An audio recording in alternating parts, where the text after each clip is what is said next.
Question number 11 में हम लोग पढ़ेंगे स्टूडेंट्स रिवर्सिबल प्रोसेस की कंडीशंस को। What are the conditions for a process of reversible? A process in which succession of events bring the system back to its initial condition.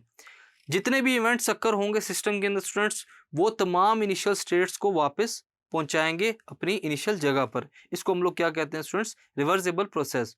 All दो no actual change in exactly reversible. दुनिया में कोई भी actual change ऐसा नहीं है students जो actually reversible हो, लेकिन जो फॉलोइंग कंडीशंस अगर सेटिस्फाई हो जाए स्टूडेंट्स, तो रिवर्सिबल प्रोसेस किसी ना किसी हद तक अकर हो सकता है। सबसे पहली कंडीशन ये है कि थर्मल और mechanical equilibrium must be maintained through out the process. Thermal और मैकेनिकल इक्विलिब्रियम अगर मेंटेन रहेगा थ्रू आउट द प्रोसेस, वहां पर क्या होगा स्टूडेंट्स? डिसिपेशन ऑफ एनर्जी में अकर, यानी कि कुछ ना कुछ एनर्जी जो है वहां पर लाजमी डिसिपेट होगी। पहला पॉइंट। दूसरे पॉइंट में देखते हैं, the process must be occurred very slow such that at an instant of time temperature of the system remain constant.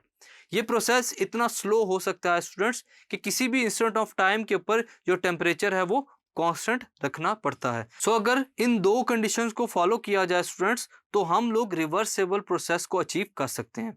सो इस क्वेश्चन में हम लोगों ने रिवर्सेबल प्रोसेस की कंडीशन को पढ़ा। Thank you.